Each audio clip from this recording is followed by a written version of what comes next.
नमस्कार दोस्तों, मैं प्रिंस कुमार आप सभी का अपने YouTube के चैनल पे स्वागत करता हूं। दोस्तों, आज हम जानेंगे मेरा पेन में रिटेलर किस तरह से वर्क कर सकते हैं, क्या है नया अपडेट, क्यों हम मेरा पेन डॉट कॉम की जो रिटेलर पैनल है उसको सबसे बेस्ट पैनल बोलते हैं। तो आइए समझते हैं। अगर आप पेन कार्ड का रिटेलर है हमारा मेरा पेन पे, तो इस वीडियो को पूरा देखिएगा। अगर बनने जा रहे हैं तब भी आप इस वीडियो को पूरा देखिएगा और समझिएगा कैसे एक एक टैब हमारे पैनल का काम करता है। दोस्तों, आइए शुरू करते हैं। दोस्तों, जैसे ही आप लॉगिन करते हैं तो क्या होता है कि आपका जब कोई डिस्ट्रीब्यूटर या सुपर जिनसे भी आपने संपर्क किया था, वो जब आपका रिटेलर आईडी बना देता है तो क्या होता है कि आपके मोबाइल नंबर के आगे MP लगा दीजिए, यानी मेरा पेन शॉर्ट फॉर्म में कैपिटल अक्षर में अगर लगा देते हैं तो वो आपका यूजर नेम हो जाता है, वही आपका पासवर्ड भी रहता है। जैसे अगर आपका मोबाइल नंबर है 94 316 19 321, जैसे मान लीजिए ये मोबाइल नंबर है हमारा ऑफिस का। अगर आपने अपने डिस्ट्रीब्यूटर और सुपर किसी को भी दिया आईडी बनाने और वो आईडी बना रहे हैं आपका, तो अगर आपका मोबाइल नंबर है इस तरह से 94 316 19 321, तो बस इसके आगे MP लगा देना कैपिटल अक्षर में, और फर्स्ट टाइम वही आपका यूजर आईडी और पासवर्ड रहता है लॉगिन करने के लिए, मेरा पेन पे भी और PSA पे भी। PSA यानी UTI की जो साइट होती है, PSA जहाँ से आप पेन कार्ड का सारा काम करते हैं। यहाँ पे कैसे पेन कार्ड बनता है इसकी ट्रेनिंग आपको आपके डिस्ट्रीब्यूटर देंगे, या हमारे वीडियोस लगातार आपको मिलते रहते हैं जहाँ हम ट्रेनिंग देते रहते हैं। आज हम पोर्टल की चर्चा कर रहे हैं, इसलिए आइए पोर्टल पे ही शुरू करते हैं। तो क्या हुआ कि जब आप PSA पे भी लॉगिन करने जाएंगे तो जैसे मैंने बोला PM 94 316 19 321, अगर मैं आपका ये मोबाइल नंबर है, ये नहीं कि यही डालने लगिएगा, जो भी आपका मोबाइल नंबर है वो डालना है। उसके बाद इसे ही कॉपी कर लीजिएगा और इसके बाद यहाँ पेस्ट कर दीजिएगा, यही आपका पासवर्ड भी हो जाएगा PSA के लिए भी। और अपना कैप्चा कोड डालने के बाद जब आप लॉगिन करते हैं तो आपको पासवर्ड बदलने के लिए बोलेगा, जिसमें एक अक्षर कैपिटल होना चाहिए, ध्यान से समझिए, एक अक्षर कैपिटल होना चाहिए, एक स्मॉल लेटर होना चाहिए, एक स्पेशल कैरेक्टर होना चाहिए और अंक होना चाहिए, और मिनिमम 6 अंकों का पासवर्ड होना चाहिए। तो आप पासवर्ड अपना बदल लीजिएगा और लॉगिन कर सकते हैं, यही आपका PSA आईडी हो गई। अब क्या है कि आप तो लॉगिन कर लिए, कहाँ लॉगिन कर लिए, मेरा पेन डॉट कॉम पे। ठीक है, अब हमने मेरा पेन डॉट कॉम पे लॉगिन कर लिया है। अब आते हैं मेरा पेन डॉट कॉम की एक एक टैब के बारे में जानते हैं। पहला आपको यहाँ पे जो दिख रहा है ये है बैलेंस सेक्शन। ये क्या है? बैलेंस सेक्शन है, जहाँ पे आपका जो भी वॉलेट रहेगा वो दिखेगा। अब क्या है कि अगर आपको PSA में जाना है तो यहाँ पे क्लिक करेंगे। पहले मैं फ्रंट यानी डैशबोर्ड पे दिख रहे टैब्स की चर्चा कर देता हूँ। यहाँ से आप क्लिक करके PSA पे जा सकते हैं, जैसे कि अभी हम गए हुए थे यहाँ पे। ठीक है, अब क्या है यहाँ पे है कि अगर आपको किसी का पेन कार्ड आपने बना दिया है, उनका कूपन कोड डाल करके आप ट्रैक कर सकते हो कि उस पेन कार्ड की स्टेटस क्या है, वो कब बन के आएगा ग्राहक तक। अब यहाँ पे जो दिया हुआ है वो दिया हुआ है रीप्रिंट पेन। इस पे जब आप क्लिक करेंगे तो ये क्या होगा, पेन कार्ड की रीप्रिंट पेन वाली सेक्शन पे ले जाएगा आपको, और यहाँ से आप क्या कर सकते हैं कि पेन कार्ड रीप्रिंट कर सकते हैं। ठीक है, पेन कार्ड को रीप्रिंट कर सकते हैं ना। यहाँ पे जैसे ही क्लिक करेंगे तो क्या होगा कि आपका जो भी है ना डिटेल्स मांगा जाएगा वो फिल करेंगे, और ये फिल करने के बाद आप क्या कर सकते हैं, अपना पेन कार्ड रीप्रिंट कर सकते हैं। ये डैशबोर्ड पे एक शॉर्ट टैब दिया गया है। इसके अलावा आप यहाँ से ई पेन कार्ड बना सकते हैं, यानी ई पेन कार्ड डाउनलोड कर सकते हैं। किसी का अगर खो गया, वो फिर से ई पेन चाहता है तो वो कर सकते हैं। सेम होता है, जो पेन कार्ड प्रिंट हो रहा है ना, वो और ई पेन दोनों लगभग सेम ही है, क्योंकि आपके मेल पे ही वो आएगा और लगभग मेल के जैसा ही दिखेगा। ठीक है, और यहाँ डाउनलोड भी हो जाता है। डाउनलोड सेक्शन पे यहाँ पे ई पेन जनरेट करेंगे तो ये डाउनलोड हो जाएगा। ठीक है, और यहाँ पे आपको है ना वो डैशबोर्ड पे या मेल पे आ जाएगा, तो आप वहाँ से कर सकते हैं। ये टैब हो गया। इसके अलावा यहाँ पे जो दिया हुआ है वो दिया हुआ UTI के डिटेल दिए हुए हैं, UTI कब बनी नहीं बनी, और यहाँ पे हमारा सपोर्ट सेक्शन है जहाँ 10 से 5 आप सुविधाएं ले सकते हैं कॉल करके। दोस्तों, क्या है यहाँ पे आप जो है क्या कर सकते हैं कि कैसे फॉर्म भरना है, इसके बारे में थोड़ी सी जानकारी दी गई है। सिग्नेचर कैसा डालना है वो दिया गया है, और यहाँ पे आपका जब आप डॉक्यूमेंट अपलोड करते हैं ना, तो कितने DPI में आपके फोटो होने चाहिए, कितने DPI में सिग्नेचर होना चाहिए, और कैसा आपका फॉर्म का साइज होना चाहिए, ये बारे में थोड़ा सा डिटेल दिया गया है यहाँ लिख करके। ठीक है, ये तो हो गया हमारा डैशबोर्ड सेक्शन, और यहाँ पे हमारे अपडेट्स आते रहते हैं। ठीक है, जो यूजर नोटिफिकेशन है। अब आते क्या है कि पहला टैब है हमारा कूपन मैनेजमेंट। क्या है? पहला टैब है कूपन मैनेजमेंट, जहां से हम कूपन खरीदते हैं। आप क्या करेंगे, परचेज कूपन पे क्लिक करेंगे। जैसे ही परचेज कूपन पे क्लिक करेंगे आपको आपका VLE आईडी यानी PSA आईडी दिखेगा, जहां से पेन कार्ड बनता है। यानी जो मैंने बोला था कि मोबाइल नंबर के आगे MP लगा दो, वही आपका ये। अब क्या है, यहाँ पे फिजिकल कूपन और ई कूपन दो सेक्शन है। फिजिकल कूपन उस कूपन को कहते हैं जिसमें पेन कार्ड घर पे आता है। ई कूपन वो कूपन हुआ जहां पे पेन कार्ड तो बनेगा, लेकिन वो सिर्फ ई पेन कार्ड बनेगा, यानी मेल पे आएगा, आपके घर पे पेन कार्ड नहीं आएगा। अगर आप फिजिकल कूपन चूज करते हैं तो फायदा यह होना है कि आपको 3 से 4 दिन में तो मेल पे आ ही जाना है पेन कार्ड, साथ में हार्ड कॉपी घर पे आ जाएगी पेन कार्ड का जो कार्ड आता है। अगर आपने ई कूपन चूज कर लिया तो पार्टी को कभी भी फिजिकल कूपन जो है वो यानी कार्ड जो है वो नहीं मिलेगा उनके घर के एड्रेस पे। अब आपको क्या करना है कि अगर मान लो फिजिकल कूपन खरीदने जाएंगे तो वो थोड़ा महंगा होगा, यानी जो भी आपके डिस्ट्रीब्यूटर रेट तय किया, अगर आपको एक खरीदना एक डालेंगे 105 सेट है तो 105 दिखने लगा, ठीक है। अब अगर आप ई कूपन लेने जा रहे हैं और इसका रेट अगर आपका एक कूपन का दाम 70 रुपये सेट किया गया तो 70 रुपये का अंतर बस यही है कि फिजिकल कूपन में पेन कार्ड घर पे आता है, ई कूपन में पेन कार्ड सिर्फ मेल पे आता है, ठीक है। तो यहाँ पे आप परचेज नाउ पे जैसे क्लिक करेंगे, अगर आपके वॉलेट में पैसा होगा तो वो कूपन परचेज हो जाएगा और आपको यहाँ पे ही दिखेगा। जब जब आप कूपन परचेज करेंगे वो हिस्ट्री यहाँ दिखता रहेगा। आप यहाँ से एंट्री बढ़ा सकते हैं, अगर आपने 100 बार पेन कार्ड परचेज किया तो 100 दिखेगा। इस तरह से आप अपनी हिस्ट्री को बढ़ा सकते हैं, ठीक है। चेक कर सकते हैं कब आपने कितने पेन कार्ड बुक किए थे। और पेन कार्ड कहाँ दिखता है, कूपन कहाँ दिखता है, ये जो कूपन है ये आपके VLE ID पे दिखेगा, यहाँ VLE ID पे दिखेगा। ना कि बहुत से जो रिटेलर होते हैं जिनको डिस्ट्रीब्यूटर ढंग से सपोर्ट नहीं मिल पाता, वो क्या करते हैं, खोजने लगते हैं कि सर हमारा यहाँ कूपन ही नहीं दिख रहा है। कूपन कहाँ आता है भाई, वो आता है आपके PSA ID पे, ठीक है। तो यहाँ से जो भी बुक करोगे 15 से 20 मिनट में कूपन चला जाएगा आपके PSA ID पे। ये तो हो गया कूपन मैनेजमेंट। दूसरा जो सेक्शन है हमारा PSA पासवर्ड का।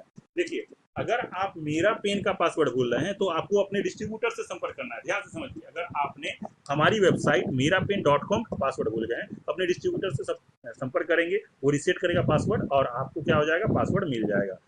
क्या है कि आपका नहीं तो यहाँ पे आप पासवर्ड लेने के लिए हमारे केयर नंबर पे कॉल करके ले सकते हो। ये तो हो गया मेरा पेन के लिए। लेकिन अगर आप PSA का पासवर्ड भूल गए यानी UTI की साइट का पासवर्ड भूल गए तो आप यहाँ से रीसेट कर सकते हैं। इसके लिए किसी पे निर्भर होने की जरूरत नहीं है। आपको क्या करना है, रीसेट पासवर्ड रिक्वेस्ट पे जाना है। यहाँ पे जैसे ही जाएंगे आपका PSA ID दिखेगा, उसे रीसेट नाउ मारेंगे, हमारे पास रिक्वेस्ट आ जाएगा। आधे घंटे के अंदर आपका जो है PSA ID रीसेट हो जाएगा। उस समय क्या होगा, आपका जो यूजर नेम था यानी जो VLE ID थी वही फिर से आपका पासवर्ड बन जाएगा। यानी यूजर नेम में आप फिर से वही डालेंगे, अपने मोबाइल नंबर के आगे PM लगा करके, और जो पासवर्ड है वो भी डालेंगे PM लगा के अपना मोबाइल नंबर, ठीक है। और फिर से आप लॉगिन करके अपना पासवर्ड रीसेट कर सकते हैं। ये हो गया हमारा PSA रीसेट का सेक्शन।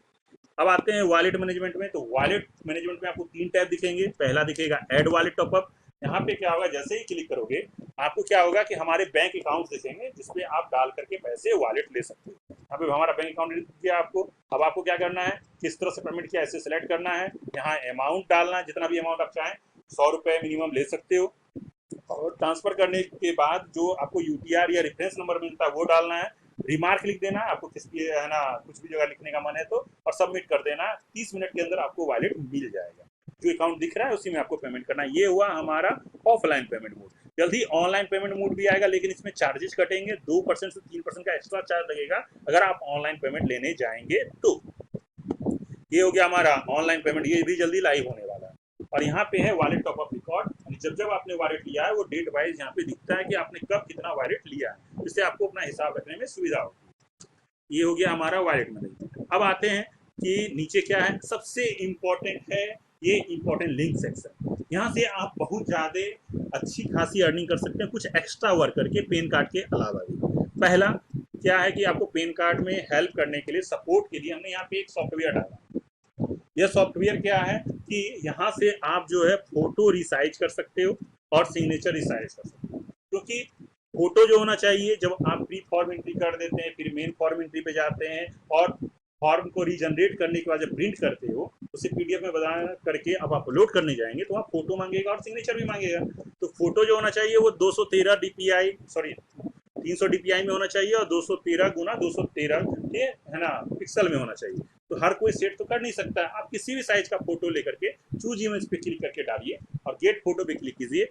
वो फोटो ऑटोमेटिक 300 DPI में बदल जाएगा और 213 गुना 213 के पिक्सल में बदल जाएगा। इसी तरह से अगर आपका जो भी सिग्नेचर है कस्टमर का, उसे भी आप 600 DPI में 400 गुने 200 के पिक्सल में चेंज कर सकते हो, चाहे वो किसी भी साइज का हो। यहाँ पे चूज इमेज पे क्लिक कीजिए और वो आ जाएगा और आप अपना सिग्नेचर को क्या कर सकते हैं, चेंज कर सकते हैं और उस DPI में ले सकते हैं, ठीक है।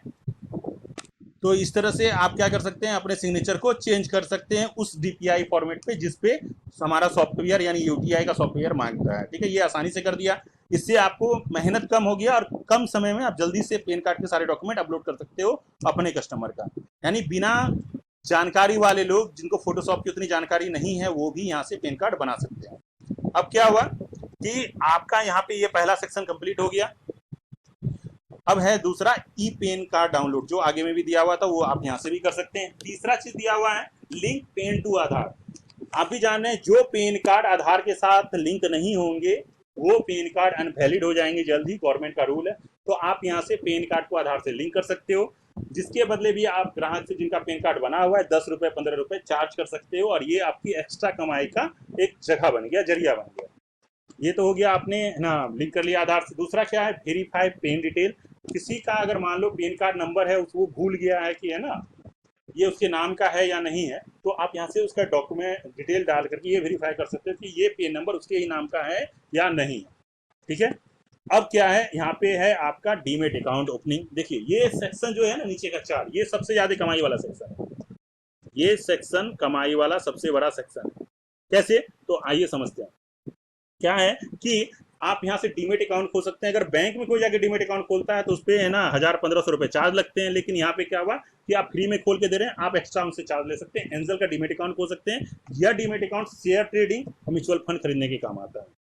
इंडसइंड बैंक का 3-in-1 अकाउंट खोल सकते हो डीमेट, जहां से एक इंडसइंड बैंक का सेविंग अकाउंट भी मिल जाता है जिसमें 6% इंटरेस्ट मिलता है, एटीएम कार्ड मिलता है, इंटरनेट बैंकिंग की सुविधा मिलती है, और आपका डीमेट अकाउंट लिंक हो जाता है, जिससे फायदा क्या होता है, कभी भी डीमेट का पैसा आप अपने बैंक अकाउंट में ला सकते हो जो जुड़ा हुआ है इससे, इंडसइंड बैंक का, या इंडसइंड बैंक के पैसे को शेयर मार्केट में सीधे इन्वेस्ट कर सकते हो। इसके अलावा आप कैनरा बैंक का अकाउंट खोल सकते हो, कोटक का खोल सकते हो, और एक्सिस का खोल सकते हो। इन बैंकों का जीरो बैलेंस का अकाउंट खोलता है। इसके लिए आपके पास वही कस्टमर होना चाहिए जिनके आधार कार्ड में मोबाइल नंबर जुड़ा हुआ है, क्योंकि ये मोबाइल ओटीपी की मदद से ही खुलता है। अगर मोबाइल नंबर आधार कार्ड में नहीं जुड़ा हुआ है तो अकाउंट नहीं खुलेगा। कैनरा बैंक और एक्सिस बैंक का आप तुरंत अकाउंट नंबर दे सकते हैं, वो यूज कर सकता है ग्राहक कि 1 साल का समय होता है उनको बैंक में जाके अपना फिजिकल वेरिफिकेशन कराने का।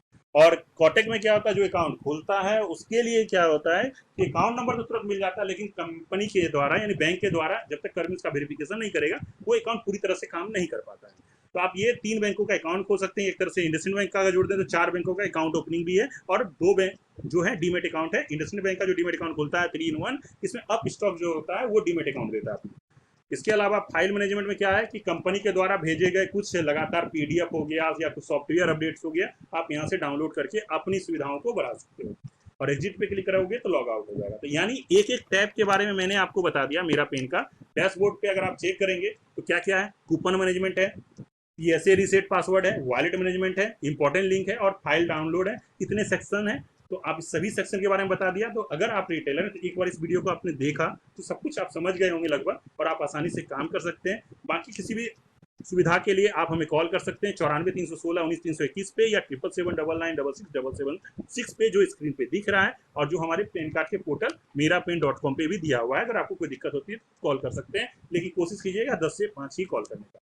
तो दोस्तों यह वीडियो कैसा लगा जरूर बताइएगा, और इस वीडियो को लाइक कर दीजिएगा, और अपने रिटेलर दोस्तों तक जरूर शेयर कीजिएगा। धन्यवाद।